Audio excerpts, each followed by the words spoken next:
नमस्कार मित्रों, श्री रामनवमी की आप सभी को बहुत बहुत शुभकामनाएं। गुड्डू महुआ ऑफिशियल चैनल में आपका बहुत बहुत स्वागत है। मित्रों, तो जो पिछले हफ्ते जो कहानी चल रही थी जीवन गाथा संघर्ष की, जो मैंने सुनाई थी, जो जो कि जीवन वृतांत है, रियल स्टोरी है। एक महापुरुष, मतलब हम तो महापुरुष ही कहेंगे उन्हें, उनकी जीवन गाथा है ये। तो जो मैं वो कहानी सुना रहा था, आज वही कहानी वहां से शुरू करते हैं। तो मित्रों, जब वो अपने निजी रिश्तेदार के यहाँ नौकरी की तलाश में निकल पड़े, वो रिश्तेदार उनके छतरपुर मध्य प्रदेश, जो कि मध्य प्रदेश में पड़ता है, जो जिला डिस्ट्रिक्ट है, डिस्ट्रिक्ट है, कुछ भी XYZ। तो मित्रों, उनके जब पास पहुंचे तो उन्होंने क्या काम करा, उनसे कहा कि हमें अब नौकरी करना है और खेती नहीं करना है। तब उनके जो निजी रिश्तेदार थे उन्होंने कहा, देखो ऐसा है, तुम कहाँ खेत खलिहानों वाले आदमी, ग्रामीण आदमी, तुम कहाँ नौकरी करोगे, और एक काम करो, घर जाओ, जिससे अच्छा है वहां पे खेती करना और अपने जैसे बने उस पर गुजारा करना। तुम नौकरी नहीं कर पाओगे क्योंकि तुम अकेले आदमी, और हमारे पास क्या करोगे नौकरी, तुम कर भी क्या सकते हो। ऐसे उन्होंने उलाहना दिए, तब जाके इन्हें वहां से मतलब निकाल दिया कि मतलब जाइए। जैसे मतलब डायरेक्ट तो कोई कह नहीं सकता कि निकल जाओ हमारे घर से, मतलब ऐसा कुछ कह दिया ताकि ये वहां से अपने आप मायूस होकर निकल पड़े।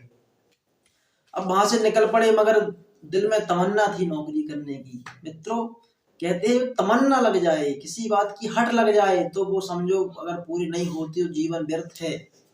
कहते हैं कि अगर अच्छा कर्म है, अच्छा कोई काम है, तो जीवन व्यर्थ है। जो जीवन व्यर्थ है। उसके बाद उन्होंने क्या काम करा कि कोशिश जारी रखी। कहते हैं कोशिश करने वालों की हार नहीं होती, तो कोशिश करते रहे। उसके बाद नौकरी सिलेक्ट हो गई एक जगह, चपरासी, जो मतलब चौकीदार जिसे कहते हैं, पोस्टमैन, चौकीदार की चपरासी की नौकरी मिली पोस्ट ऑफिस में। तो पोस्ट ऑफिस में चपरासी का सिक्योरिटी, मतलब इंग्लिश में सिक्योरिटी कहते हैं, सिक्योरिटी की नौकरी मिली। वो सिक्योरिटी करने लगे।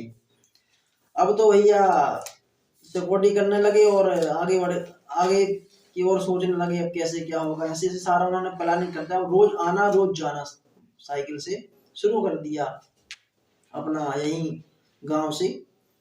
और गांव जो मैंने बताया था 40 किलोमीटर, गांव 40 किलोमीटर था। मित्रों, अब उन्होंने नौकरी के दम पर ही सारा, खेती तो करते ही, तो वो सारी आधे आधे के लिए दे देते, जैसे किसी को ठेके पे देते हैं, तो ठेके पे दे देते खेती को, और नौकरी करने लगे। अब नौकरी करने लगे, रोज आना घर, रोज जाना घर। अब जो माता जी थी, मतलब पंडित जी की धर्म पत्नी जी, अब वो बीमार रहने लगी। इधर बच्चों का बोझ, उधर पत्नी का बोझ। अब उनकी सेवा करना, मतलब बच्चे तो करते ही थे, लेकिन उनकी सेवा करना। अब ऐसे ही करते करते काफी समय बीता। उनकी बच्चियां अपनी उम्र पर आने लगी, शादी विवाह की उम्र हुई। अब एक एक करके उन्होंने सारी लड़कियों की शादी करना शुरू कर दिया। पहली लड़की को छतरपुर में ही कर दिया, दूसरी लड़की को मतलब अन्य जगह पे धीरे धीरे करते करते गए। किसी को 65 किलोमीटर, किसी को 40 किलोमीटर, किसी को 25 किलोमीटर, ऐसे के दायरे में करना शुरू कर दिया। तो सोचने वाली बात यह है कि मात्र एक आदमी, वो अपना घर भी संभाल रहा है, अपने बच्चे भी संभाल रहा है, अपनी पत्नी को भी संभाल रहा है, और देखो सफर तय कर रहा है ओनली साइकिल से। सिर्फ साइकिल से सफर तय कर रहा है, वो भी झांसी यहाँ से पड़ता है 150 किलोमीटर। 150 किलोमीटर के दायरे में आना जाना, घूमना फिरना, सारा कुछ वो करते, धीरे धीरे ऐसे करते करते पंडित जी ने अपने सारे बच्चों की शादियां फिक्स कर दी। सारे बच्चों की शादियां फिक्स करने के बाद फिर काफी समय बीता। इनकी धर्मपत्नी की क्या क्या कहते हैं, और अवस्था ढलती गई। इनकी पंडित जी की भी बहुत और अवस्था ढलती गई।